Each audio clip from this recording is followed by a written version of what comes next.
Alright, what is up, ladies and gentlemen? Today is a very special video. We are back here in the new garage shop.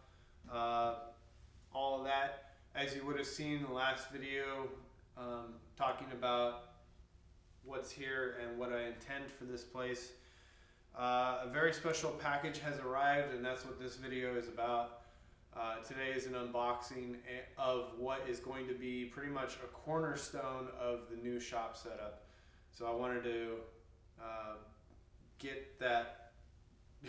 I wanted to do an unboxing video for this. I don't think I've ever really done one. But today is just going to be an unboxing and setup of one of these.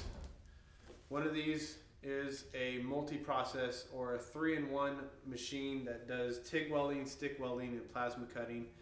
I did a lot of research on Amazon and on the internet in general and came to the conclusion that this machine is going to fit perfectly into my budget and what I need from this machine. So again, we're going to do an unboxing of this and setup later on as I get used to the settings or play around with the settings and the capability of this machine. I'll give an honest review.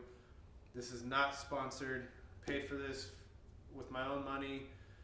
Did my own research to come to this machine. There isn't a lot of videos out there and not a lot of setup videos for this or honest reviews. I haven't seen anybody TIG weld with one of these. At least I don't think I have. I do offer a bit of experience in the welding and fabrication field, having roughly 20 years experience in the military as a welder fabricator. So I hope to offer something that's not really out there as far as review or an opinion of this. And we're going to go over what comes with the machine and what you're going to need to get in order to do certain things. So with that said, I'm very excited to get into this. Let me change up the camera angle and we'll get busting into it. Alright, and so what we have here is a 200 amp multi-process DC only welder. So what that allows you to do is weld TIG and stick of steel, different variations of steel, no aluminum, unless you were able to use aluminum stick weld. Oh my god, I'm so freaking excited.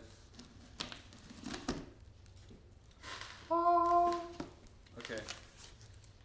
So when I originally started looking at these machines, they were in red. Now they are in black. Don't know how I feel about that yet. Black is one of my favorite colors, or pretty much is my favorite color. Although the red one looked pretty dang good. So, can you see the top of this? Barely. Let me tip this forward. When you open the box, this is the first thing you're going to see. Some of this foam padding. And then there's the machine right there. This is going to be the accessory box right here. So we get this all out of the box and we'll get it laid out. Accessory box. And then the machine. And that's really it. Some more padding in the bottom of the box. So this is the PrimeWeld CT520D. From what I understand, there's another model that's the CT520DP, where the difference is the plasma cutter has a pilot arc where you don't have to make contact with the material to get the arc started. I was under the impression that you had to put your own plug on. I am gonna have to put my own plug on because I can't use this style. I don't have the connection for it. And this is a 30 amp 250 volt. Also, this is a dual voltage machine, which is pretty cool because you can use 110 regular outlet, or if you have 220 hookup, which like goes to your dryer for your washer, your clothes dryer, that is 220. Which you're going to get more performance and more amperage out of this machine if you use 220 versus the 110. A big reason, I'm going to have to look at the book on this. A big reason I picked this machine is because it has two hookups for the air, compressed air that goes to your plasma cutting, and the argon that you would use for TIG welding. A lot of the machines had one hookup and you had to switch back and forth. I'm pretty sure this is for the argon.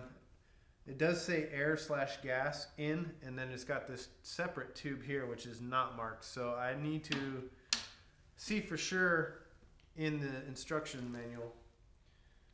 I could be wrong on that, but I'm pretty sure you have two separate hookups for air and argon. So anyways, this is the back of the machine. The main power is right there. This is where we're going to hook the air dryer and filter regulator for the compressed air. And here we have the front of the machine. I don't even know if you can see that. Yeah, pretty decently. So we got switched between control from the machine and the pedal. This would be where your pedal hooks up. And then you can switch between the different processes here, between plasma cut, the middle is stick welding, and the top is TIG welding. And then you have your amperage control, and then your gas control, which I'm pretty sure is post flow, which for, because I don't think you can, I wonder if you can adjust, no, you should be adjusting the air pressure on the back regulator.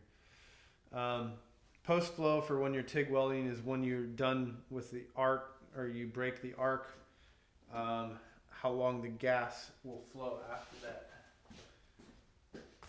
Alright, so let's move the machine aside for now.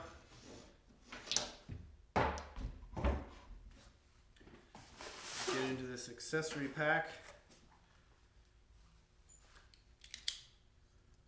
Get out the trusty Leatherman, the original Leatherman. I think this was the original.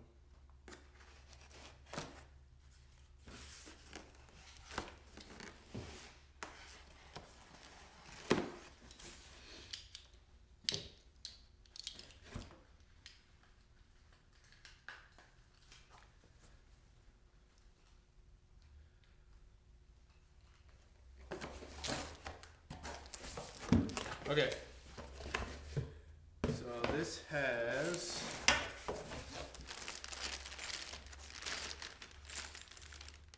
this is the Tig Torch, which the package is open, and the Tig Torch consumables.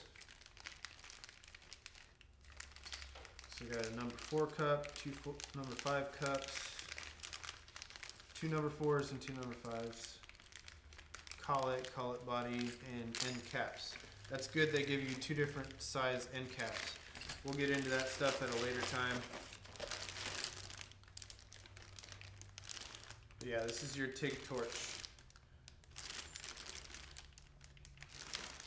Cool. This is plasma cutter torch consumables, and we got some air fittings to hook up air. And this is the air regulator slash dryer or filter, and that mounting bracket that goes in the back. Get that all set up.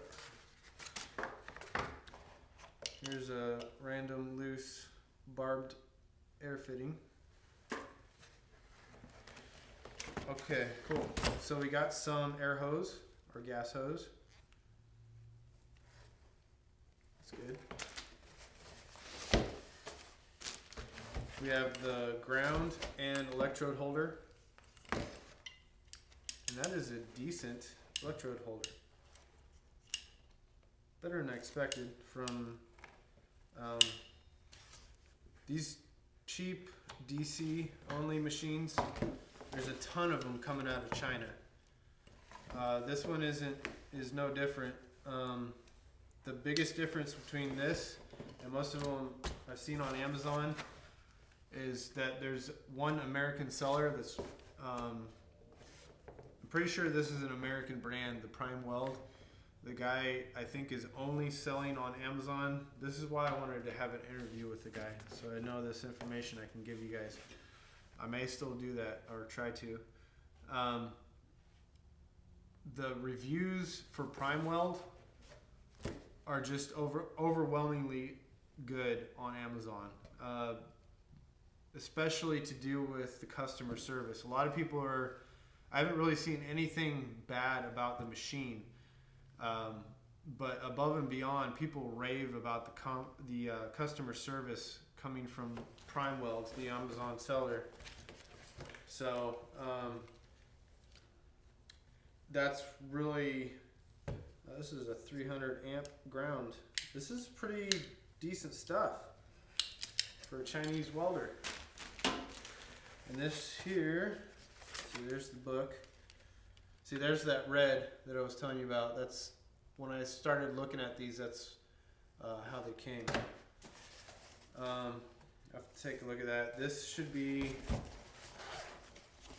the plasma cutter torch. Yep. So this looks like it's a cover for this connection. It would have to come from the other end though. Interesting.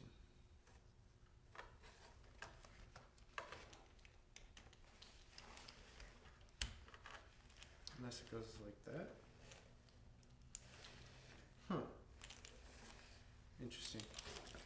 There's the connector, trigger. That feels pretty stout and solid. Amazing. This stuff feels way better than I thought it would be. $3.99, guys. $400 US. No tax, no shipping. Feels good. This quality feels good. Okay, let's talk about some assembly required. So this is all going to be stuff that they give you with the machine that you need to set up. Then we're going to go over some other stuff that they don't give you that you need for certain processes. So again, this is your air regulator, and it's got a little bowl and a filter down here. This helps get some of the moisture out of the air before it goes into the machine, which is good. In addition to that, hopefully on your air compressor you have some sort of air dryer or filter system. You don't need it necessarily, but we're going to go over on how to assemble this and mount it to the machine. So if you look on here, I don't know if you can see this too well, there's an arrow indicating flow, direction of flow. So the air is going to come in this side, and this is how you'll see it facing you on the back of the machine. Air will be coming in this side. It's going to flow through this side. I was incorrect about the two connectors on the back of the machine. The red hose coming out is actually going to the pressure gauge at the front of the machine. That's going to go in here. This is the air inlet. This is the air outlet for this, which goes to the air inlet of the machine. We'll see that in a second. This is how you adjust or regulate the air pressure. So as we turn this, probably turning it out is increasing pressure, turning it in is restricting pressure. We should see a change on that pressure gauge on the front. It's got another indicator on the back of the device pointing in the same direction. So both arrows pointing that. Let's get this assembled. So there's one barb connector for one side of it, and this is that bag that the plasma cutter consumables come in. It has the air fittings, and these are hose clamps. You're going to need those too. You're going to need this elbow piece that is for here for your gauge connection. We'll pull all these out.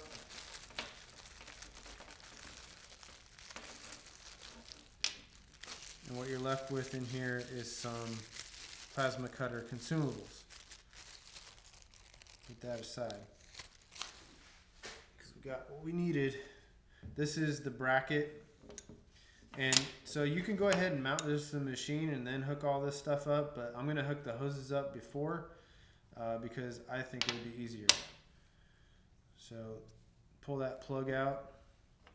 Also, anytime you have a gas or air connection and you got brass fittings, it's a good idea to have some Teflon tape or T-tape. This was not included, so you might want to get this when you're connecting all this. You can just screw this in here, wrench it down tight. You don't want to wrench too tight on this because it is brass. It is a soft metal. It can crack, and you can also strip off the hex here. So that we don't have to wrench down super hard, I am going to use the Teflon tape to help make a seal. That way we don't have to tighten it too hard.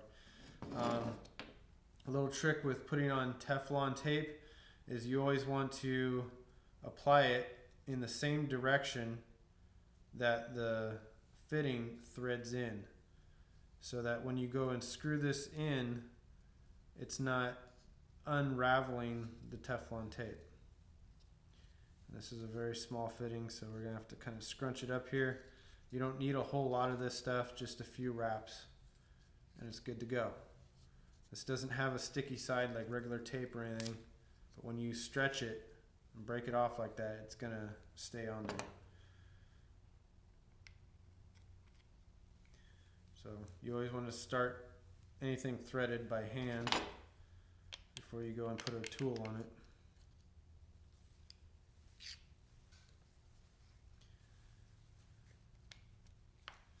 Yeah, this doesn't screw in very far, so it's a good thing we have Teflon tape on there, because you can't really wrench. Ooh, see, it's soft stuff. Look, see how it slipped off and it chipped it? Very soft stuff, so definitely recommend. Now this fitting here has a little bit of like Loctite or something, which could help seal it up, but I'm still going to throw a little bit of Teflon tape on there, because nobody wants air leaks. So like I said, I was incorrect in assuming, since it had two connections in the back, that one was for air, one was for argon. They both go in through the same brass connection at the back and the bottom of the machine.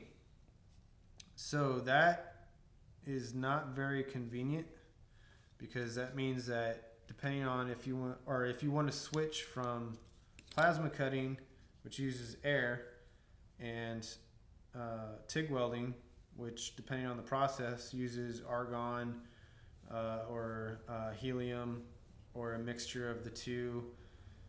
Some applications CO2, even though it says in the manual not to use CO2, but you don't, I mean, you'd have to, so that swivels on there, that's good. You would have to swap between the two hoses, and that sucks. especially if you're kind of going back and forth with the processes. You don't want to be constantly switching out hoses. So later on, we're probably going to come up with some sort of workaround for that.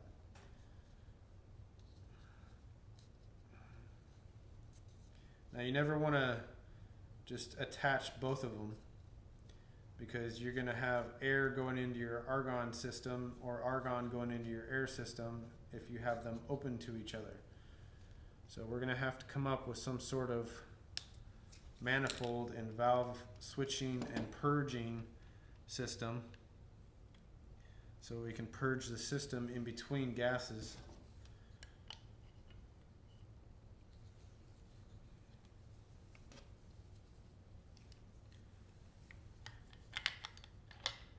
See if I can carefully do this one this time.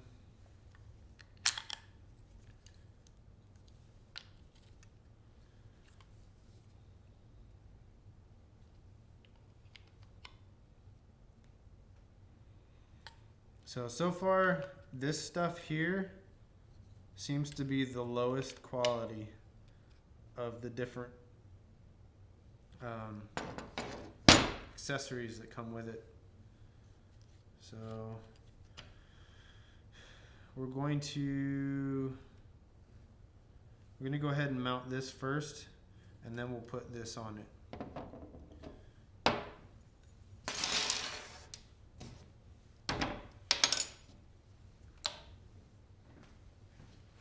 Okay, so here we are at the back of the machine.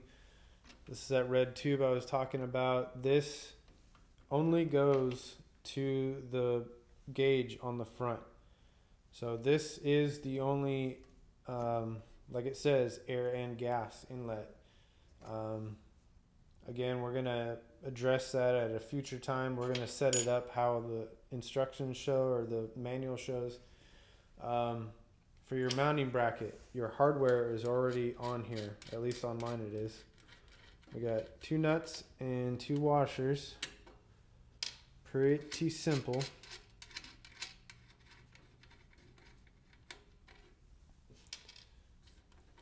I'm going to install this bracket. It's got a little notch right here. You'll see what that's for in a second. So we're going to have that notch hanging down, so it goes on like that. Then washers and nuts.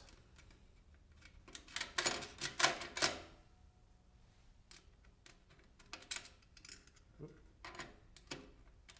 probably can't see what I'm doing.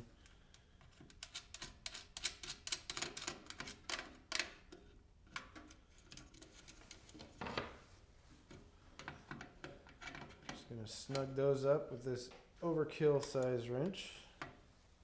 Don't need it this big, but it's what I had.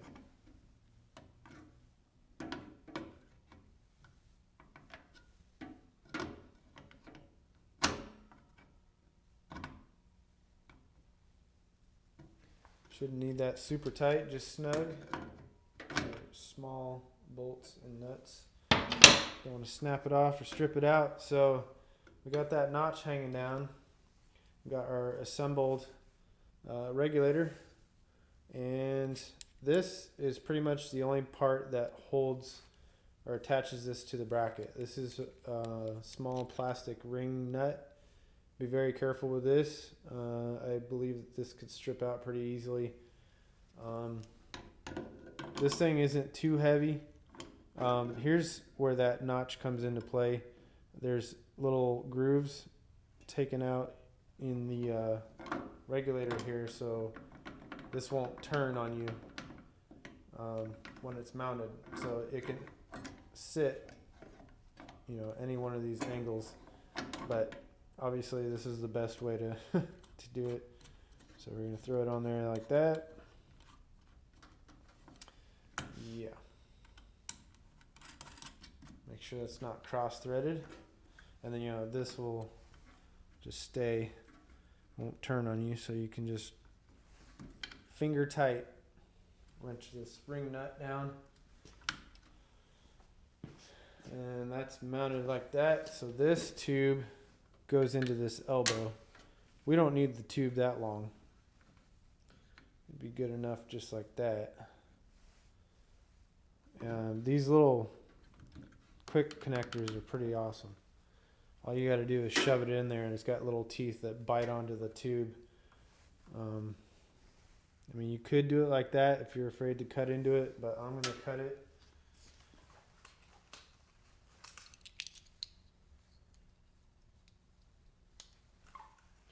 Just remember, when you're cutting anything like this, you can always take off more, but you can't add any. You want to make sure that you have enough length that it can stick up inside of this wide part of this elbow.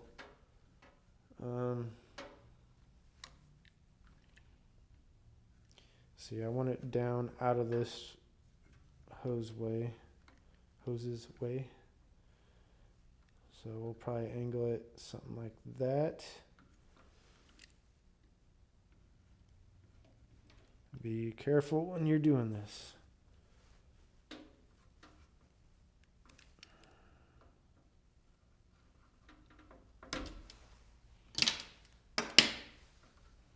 I'll just shove that in there. And you can feel it seat down in there. Give a little tug on it. Make sure those teeth bite in.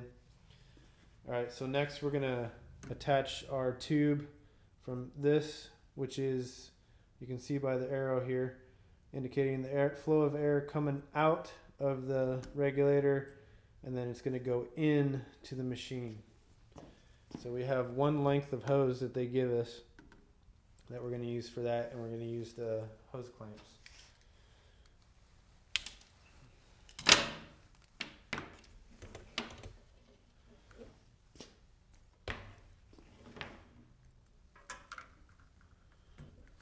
Recommended in the manual, if you're having a hard time putting the tube on, you can slightly heat up the end of the tube with a hair dryer, but you don't want to get too carried away with heating it, especially if you put this clamp on right after you heat it. Then it's gonna cut through the hose, it's gonna leak air. They said make sure you don't get it hot to the, hot to the touch.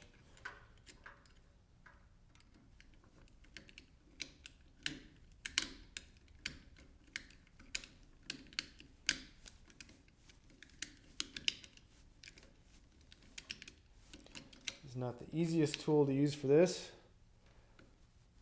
but I don't have a lot of tools in the new garage yet.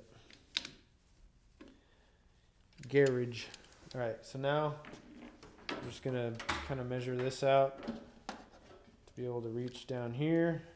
We don't want this super kinked, but we don't want a big old loop sticking out there either.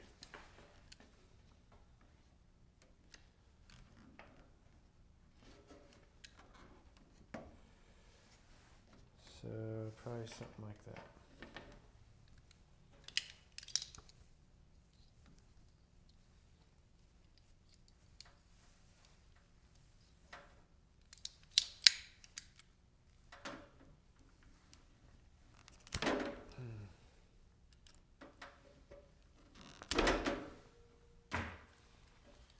And as you can see, we're left with quite a bit left over.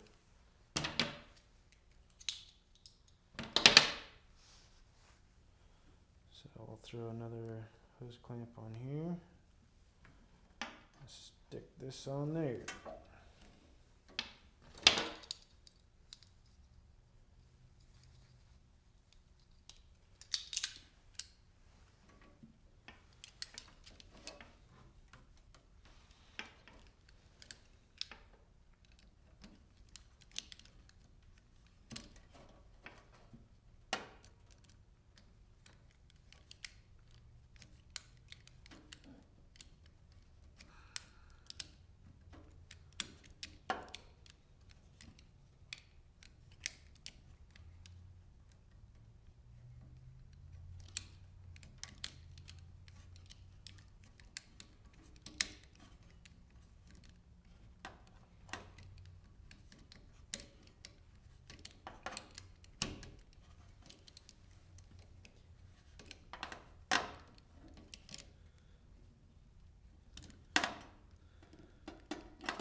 And this goes on here. And the other end is up to you.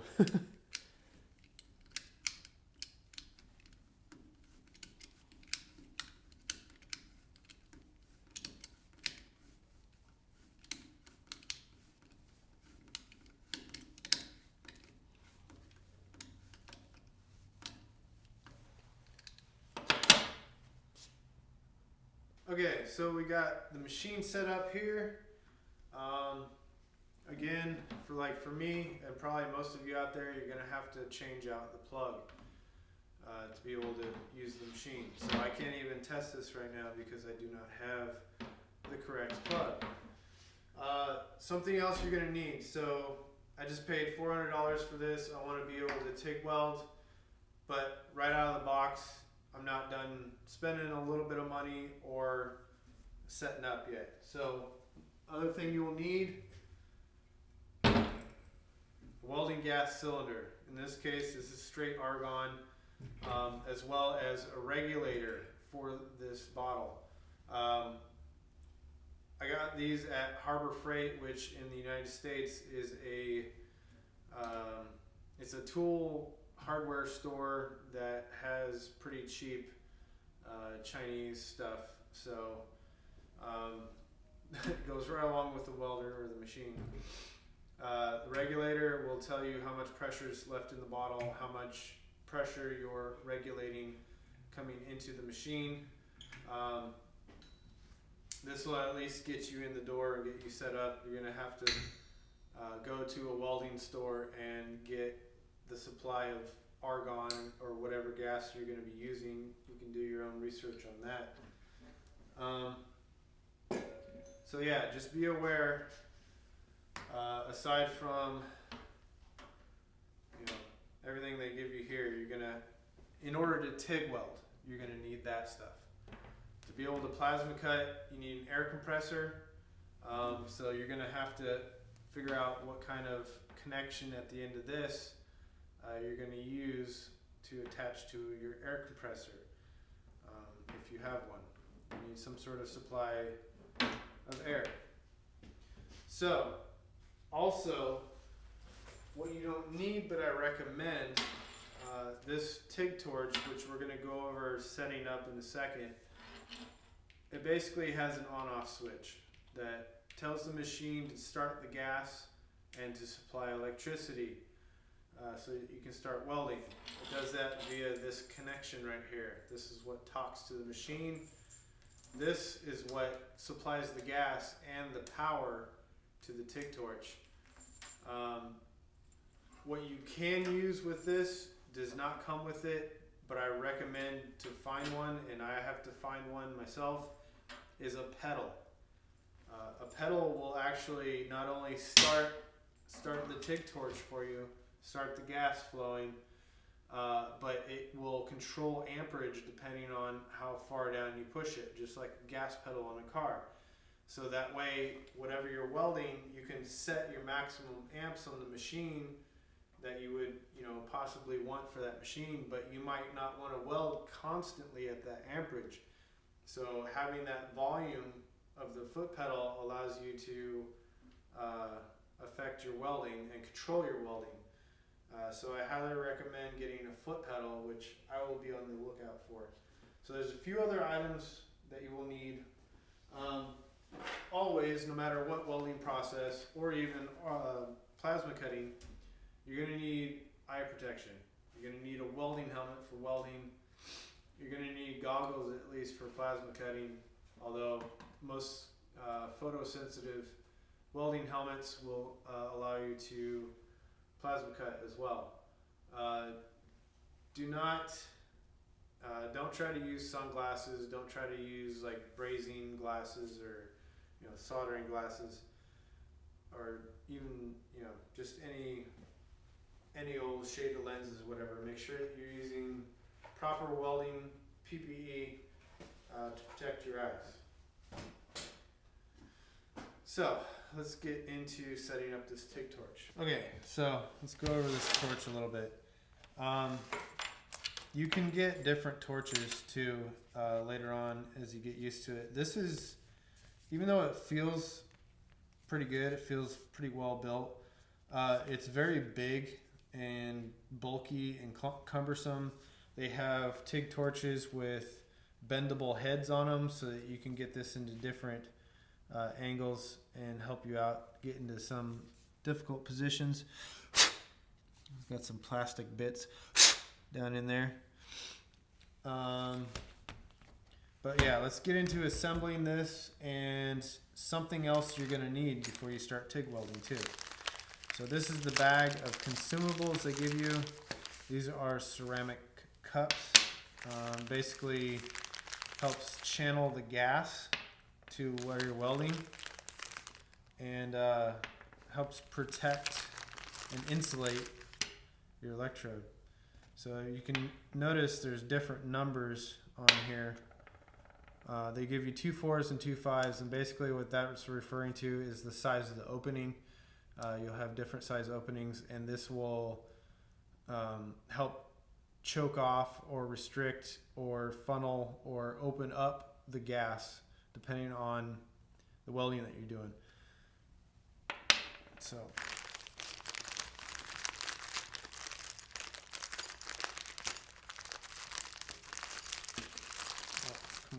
So we got a bag in a bag.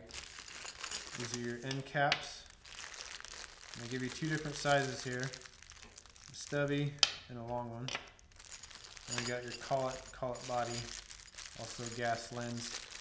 So this, they only give you one of these, but you generally don't go through these that much. This here is where your gas comes out. This is where your cup screws on. And then these collets, the holder. Well, make a new one. Oh, and they go everywhere. All right, so they give you different sizes of these. 2.4, 3/32. You got 1.6, 1/16. So you have different size of these guys. This is what it went flying. It's probably just 2 of each. Yeah, 1.6. So these are for different size tungsten. So that's the one thing that they don't include with the torch setup is tungsten electrodes. Tungsten has a very, very, very high temperature melt rate. I feel like I said that wrong, but basically it takes a lot of heat to melt tungsten. So you can weld with it, it'll hold an arc and it won't melt, just the material that you're welding. And there's different kinds of tungsten depending on what the application is. But this here would be like your average typical full length tungsten, and this is 3/32, so that's the thickness of it. So I would need one of these 3/32 collets, and that's 1/16, 3/32. So how this works, this cap here is for using with full length electrodes or tungsten. And then if you, these are really brittle. In order to weld, if you get one of these, you'll read the manual. It'll tell you to sharpen the end of your tungsten. Depending on what the process is, you want to sharpen it differently, but you can also, you know, as you keep sharpening this down and say you dip it in the metal that you're welding, it's going to contaminate it. You're going to have to resharpen it. Eventually this is going to keep grinding away until it gets down to a little stubby where you don't need this full length end cap. You can use this short end cap, and you'll see that in a second. Or you can snap it off and make a bunch of different little tungstens that you can have different grinds on. But yeah, we can get into that technique stuff at a later date. Let's set it up with the full length tungsten. So I'm going to get my 3/32. This guy goes inside of here. This goes up in here and threads in. Again, this is all brass, so be careful not to cross thread it. you want this bottomed out all the way. You want this to make a good gas seal. Don't need T-tape on this, but just know that this is going to fall out the back until you get the cap on there. Get that good and hand tight, and then select whatever cup. So make sure that this is tight before you screw this on.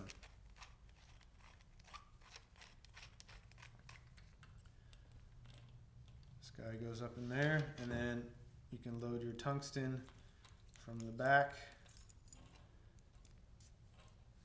Get that started through there first. And then you can put your long cap on. And there's a little O-ring in here to make sure that the gas doesn't leak out. And when you tighten down this back cap, so you want these two tightened first.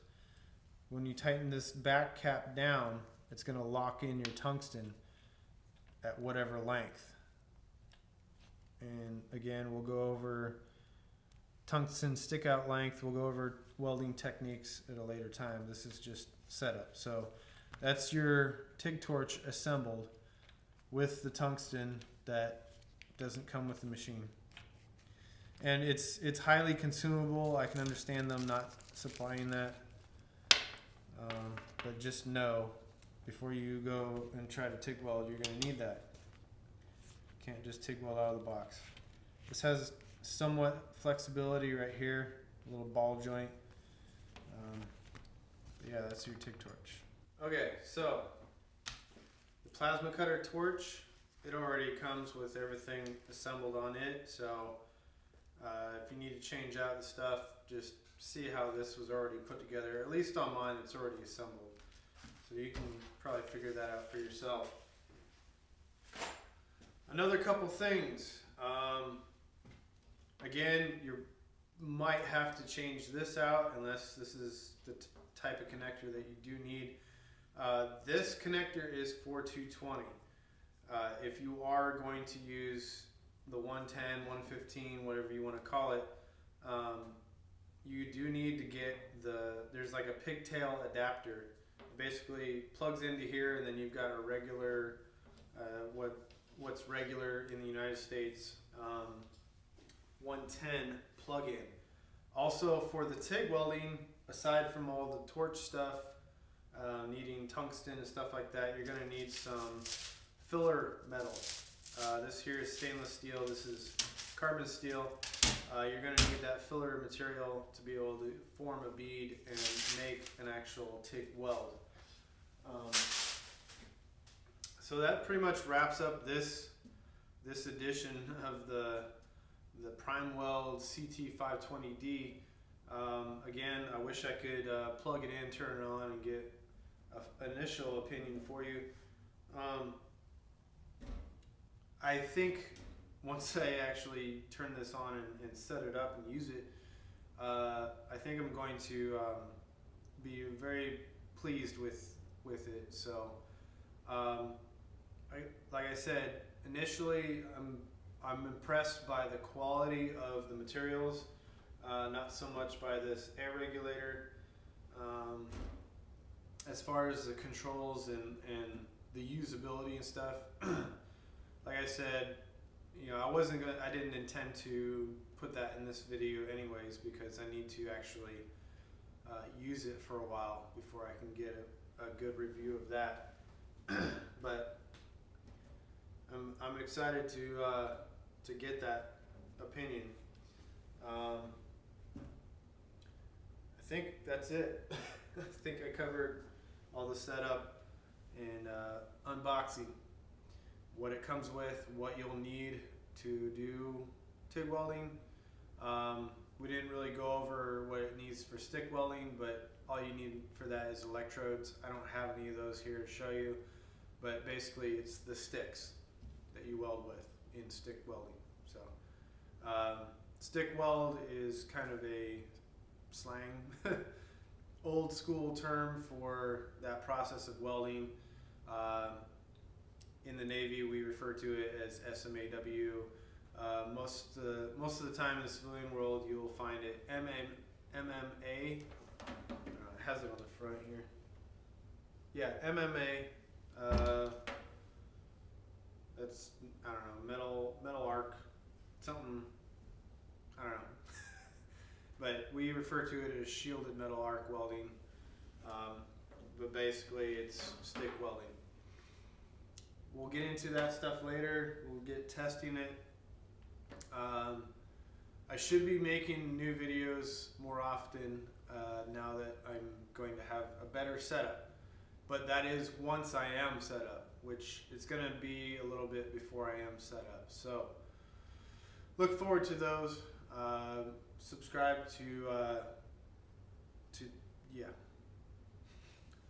subscribe so you don't miss anything coming up. Going to do a lot more motorcycle videos. I intend to try to finish up the Jeep before I get too far into motorcycles again, but then it's going to be primarily motorcycles again from there on out. So thanks for watching. If you have any questions, definitely put them down below. I will put the link to the guy on Amazon with these machines. Again, I'm not sponsored. It's not. I don't get any kickback by you following that link. But yeah, check it out for yourself. Make sure that if you do get one of these, you don't have any experience. It's at your own risk. This can be very dangerous, especially plasma cutting. But definitely a good skill to have. And for the affordability of this machine, it may not be in your budget, but if you can make it in your budget, it would be a very useful machine to have. Just because of its size, portability, and uses. So that's it. That wraps up this video. Thank you for watching. Make sure you stay tuned, check out following videos from the new garage, and a lot more motorcycle videos coming your way. Thank you.